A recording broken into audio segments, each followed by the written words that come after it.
बिस्मिल्लाहिर्रहमानिर्रहीम। अस्सलाम वालेकुम नाजरीन, मैं हूं जमशेद अंसारी। नाजरीन, मैं बहुत तसलसल के साथ आप लोगों की खिदमत में अपना ये मुकदमा पेश कर चुका हूं कि मौजूदा पाकिस्तानी मीडिया वाक़यात बताकर आवाम को किसी किस्म का समाजी व सियासी शऊर नहीं देता। आज के पाकिस्तानी मीडिया को ब्रेन वाशिंग के आले के तौर पे इस्तेमाल किया जा रहा है और ये खुसूसी नज़रियात को प्रमोट करता है और सियासी राय आमा को एक मखसूस पार्टी के सियासी राय आमा को खुसूसी मकासद के लिए तैयार करता है। और ये बात मैं अपनी कई वीडियोस में आप लोगों के सामने कर चुका हूं नाजरीन कि मीडिया एक आंख से देखने वाली नस्ल तैयार करता है और मौजूदा 2-3 महीनों के जो वाक़यात का तसलसल है उससे इस दावे की तस्दीक होती है कि it produces one eyed generation. ये तसलसल के साथ एक ही बात दोहराएगा और जब एक बात तसलसल के साथ दोहराई जाती है तो इन्हीं खबरों का मजमुआ इंसानी नफ्सियात है कि इंसान के तहतुल शऊर और लाशऊर का हिस्सा बन जाता है और फिर आम लोग उन्हीं खबरों को सच समझना शुरू कर देते हैं और उन पे सही होने का यकीन कर लेते हैं। यही कुछ हुआ जब से ये शुगर क्राइसिस के हवाले से और वीट क्राइसिस के हवाले से रिपोर्ट्स मंजर आम पे आई, इंक्वायरी कमेटी की, तो उसके बाद आप देख लें कि मीडिया का एक ख़ास सेक्शन और ख़ास जो लोग काबिज़ हैं मखसूस पार्टियों के वफ़ादार और हिमायती, वो उस रिपोर्ट में से चीदा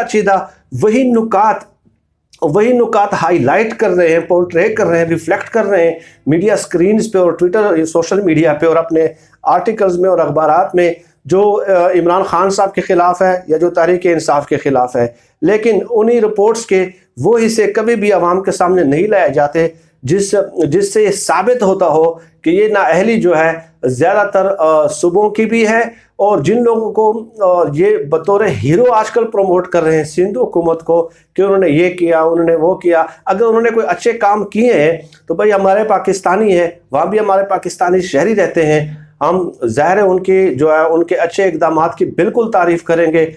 हम उसूलों की बुनियाद पे, मैं ज़ाती तौर पे ये कहता हूँ कि मैं उसूलों की बुनियाद पे इख्तिलाफ़ राय रखता हूँ, मेरी किसी के साथ ज़ाती बुग़्ज़ और अनाद बिल्कुल भी नहीं है। लेकिन मुसलसल मुराद अली शाह साहब को उन्होंने एक बहुत बड़े हीरो के रूप में पेश करके ये साबित करने की कोशिश की कि तमाम तर गलती जो है वह इमरान खान साहब की और गरीदा फ़ारूकी साहिबा जो सुप्रीम कोर्ट में पेश हुई थी, जो पेपरा की स्पेलिंग पूरा प्रोग्राम पेपरा पे किया और ये तक मालूम नहीं होगा कि पेपरा रूल्स क्या है और उसका एब्रीविएशन क्या बनता है, ठीक है। और पूरे का पूरा प्रोग्राम कर दिया और एंड पे अपने रिसर्चर पे डाल दिया और अब भी वो ट्वीट कर रही हैं कि गंदम और आटा और गंदम और चीनी बहरान और इमरान खान साहब को जिम्मेदार है, फलां है। तो मैंने सोचा कि आज मैं आप लोगों के सामने वो चंद उस रिपोर्ट के चंद पॉइंट्स वो पेश करूं जिससे ये साबित होता है कि सिंध हुकूमत की कितनी नाअहली थी। लेकिन सिंध हुकूमत ने आज तक कोई एक इकदाम नहीं किया, किसी एक जिम्मेदार को सजा नहीं दी, किसी से इस्तीफ़ा नहीं लिया, किसी से रेजिग्नेशन नहीं लिया, किसी को जिम्मेदार नहीं ठहराया। मीडिया ने भी उनसे ये नहीं पूछा कि आप लोगों की ये गलतियाँ थी और आप लोगों की नाअहली की वजह से, आप लोगों की कम इल्मी की वजह से, मौसर इक़दाम न करने की वजह से ये पूरा एक पैनिक क्रिएट हुआ। पंजाब में भी गंदम का और पूरे पाकिस्तान में पैनिक सिंध हुकूमत की वजह से पैदा हुआ। लेकिन वो इसे मीडिया जो है उस रिपोर्ट के वो इसे आप लोगों के सामने नहीं दिखाएगा। ये इंक्वायरी रिपोर्ट है, ये जो वीट क्राइसिस के हवाले से है, जो वीट के हवाले से था और सेम रिपोर्ट पब्लिश हुई है। अब उसमें आप देख लीजिएगा नाज़रीन, खुद भी देख सकते हैं कि पेज नंबर जो 13 है वहाँ पे आप देख लें कि उन्होंने बाकायदा चार्ज शीट किया है कि during the previous year Sindh always achieved its procurement target and was comfortably placed with the sufficient total stocks. वो कह रहे हैं कि गुज़श्ता सालों सिंध हुकूमत की ये प्रैक्टिस रही है कि वो गंदम को ज़ख़ीरा करते रहे हैं, लेकिन इस साल उन्होंने कोई गंदम का स्टॉक ज़ख़ीरा नहीं किया। This decision coupled with the doubtful stock, ठीक है, and created drastic shortage of wheat in Sindh. तो इस फैसले की वजह से कि उन्होंने गंदम को स्टॉक नहीं किया, ज़ख़ीरा नहीं किया, एक पैनिक की सूरत हाल पैदा हुई and the prices of wheat and atta started to rise as early as August, ठीक है कि और गंदम और आटे की कीमतें अगस्त के महीने में ही बढ़ना शुरू हो गई। It is clear that the province of Sindh meets its procurement targets, ठीक है, in the previous year. Its decision not to procure any wheat this year is inexplicable and is a major factor for starting the wheat crisis, ठीक है। इसका यही जो एक फैसला है सिंध हुकूमत का, ये वीट क्राइसिस की शुरुआत का आगाज़ था कि वो गंदम का स्टॉक ज़ख़ीरा नहीं कर रहे।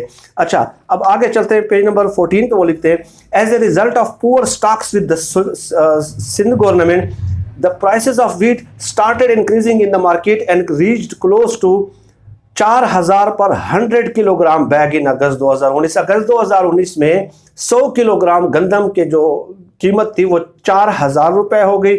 This created panic in the market, जिसकी वजह से पूरी मार्केट में, पूरे पाकिस्तान की मार्केट में एक पैनिक की सूरत हाल पैदा हुई। And wheat from Punjab province started flowing towards Sindh as well. Punjab जब वहाँ पे 100 किलोग्राम गंदम की कीमत 4000 हो गई तो इससे पैनिक की सूरत हाल पैदा होगी और पंजाब ने अपनी जो गंदम है जो स्टॉक की हुई थी वो सिंध की तरफ जो है ना वो फ्लो करना शुरू कर दी, ट्रांसपोर्ट करना शुरू कर दी, और इसकी वजह से पंजाब में भी बहरान पैदा हुआ। अब आप खुद देख लें कि पूरे मुल्क में बहरान पैदा हो रहा है सिंध हुकूमत के इकदाम की वजह से। Despite the fact that price hike had started in Sindh as early as August, whereas releases from the wheat releases from the government stock were delayed till October 20, 2019, ठीक है।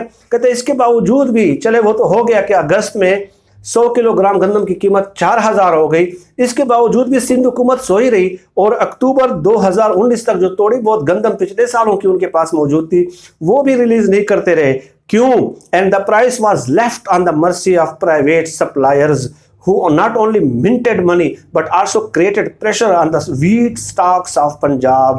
यानी कि प्राइवेट सप्लायर्स को खुल के खेलने का मौका दिया कि आप खूब लूटें, पैसा कमाए लोगों से, ठीक है। तो इस वजह से जो पंजाब के स्टॉक्स थे उन पे भी बहुत ज़्यादा असर पड़ा और बहुत ज़्यादा प्रेशर पैदा हुआ सिंध हुकूमत के इस फैसले का भी। अच्छा, आगे लिखते हैं कि like food department elsewhere the system of purchase storage distribution in the Sindh food department is all manual and no technological intervention has been made to ensure transparency and effectiveness in the wheat chain operations.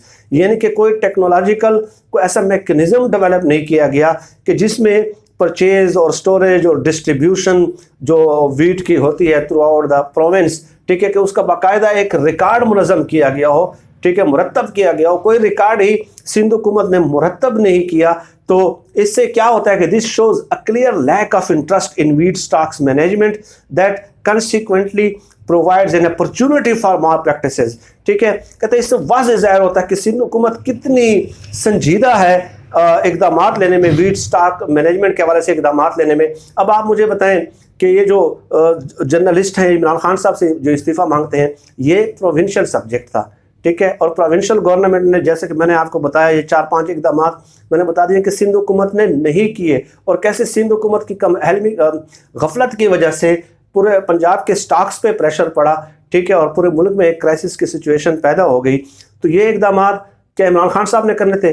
चले इमरान खान साहब ने, मैं मान लेता हूँ आप लोगों की बात, 18वीं तरमीम के बाद वैसे तो ये तय है कि उन्होंने नहीं करने थे, 30 सालों से वो हुकूमत में है और वो कहते हैं कि कोई इन्होंने रिकॉर्ड मुरतब करने का आज तक कोई ज़ाब्ता तय नहीं किया, फार्मूला तय नहीं किया कि कितने गंदम फ्लोर मिल्स ने लिए है, कितनी खरीदी है, कितने स्टोरेज मौजूद है, नहीं है मौजूद। इससे भी आगे चलें, वो लिखते हैं कि it is pertinent to mention here that NAB Sukkur conducted an inquiry and 16,24,282 bags were found missing from the stock, ठीक है। कहते हैं कि नैब ने, सकर ने एक इंक्वायरी की थी और नैब सकर ने 16,24,282 गंदम के जो बैग्स थे वो गायब थे स्टॉक के, और उसमें नुकसान कितना हुआ कौमी खजाने को? 5.27 billion to the national exchequer and RS 1.6 billion have been returned as a plea bargain, ठीक है। तो वो गंदम के स्टॉक से इतनी बोरियां गंदम की गायब थी, फिर नैब ने वो प्ली बार्गेन की, 5 अरब का नुकसान हुआ, 1.6 अरब वापस ले लिए प्ली बार्गेन में। The action by NAB in April 2019 was a clear indicator that the Sindh government claim to wheat stock was not correct and sizable portion of the same was missing. कहता है कि सिंध हुकूमत ने ये कहा है ना कि जी हमने मुनासिब मिकदार में स्टोर किया है, ये 16,24,000 बोरियाँ गायब हो गई और इससे भी मज़ीद इसने ही मज़ीद गायब हो सकती हैं। इसलिए सिंध हुकूमत क्या स्टॉक करती, जब अपने ही यारों को, अपने ही दोस्तों को नवाज दिया था उन लोगों ने। तो रिज़ा फ़ारूकी साहब से मेरी रिक्वेस्ट है, और दूसरे जो हामिद मीर साहब लोग हैं, ये जितने भी हैं, ज़ाहिर है उन्होंने ये रिपोर्ट पढ़ी। हामिद मीर साहब कल से यही बातें कर रहे हैं कि जी ये करप्शन के ख़िलाफ़ इक़दाम उठाने का टाइम नहीं है, ये जो है ना अब हमें जो है ना कोरोना के ख़िलाफ़ लड़ना चाहिए। तो ज़ाहिर है वो ये चीज़ें पढ़ लेते हैं, लेकिन definitely I can understand their compulsions. मैं उनकी मजबूरियाँ समझता हूँ, वो ये मीडिया स्क्रीन पे नहीं दिखा सकते और ना ही वो ट्विटर अकाउंट पर डाल सकते हैं। तो इमरान खान साहब से इस्तीफ़े का मुतालबा करने वाले ये जो 4-5 पॉइंट्स मैंने आपको बताए हैं, वीट जो रिपोर्ट, जिन भाई रिपोर्ट वीट के हवाले से, वीट क्राइसिस के हवाले से शाया हुई है, ये सिर्फ 4-5 पॉइंट से, मज़ीद भी इसको मैं आपके सामने एलोबरेट करता रहूँगा, एक्सप्लेन करता रहूँगा। तो नाज़रीन, इन हालात में इस्तीफ़ा मेरे ख्याल में जो है ना मुराद अली शाह से इस्तीफ़े का मुतालबा करना चाहिए, ठीक है, या उनसे मुतालबा करना चाहिए कि ज़िम्मेदारों का तयन करके इमरान खान साहब की तरह आप भी, कोई तो ज़िम्मेदार होगा, ठीक है, तो इक़दामात करें, वरना मुफ्त में हीरो बनने की कोई ज़रूरत नहीं है। आप सब लोग अपना बहुत बहुत ख्याल रखिएगा नाज़रीन। अल्लाह हम सब का हामी और नासिर हो। पाकिस्तान जिंदाबाद। अल्लाह हाफिज़।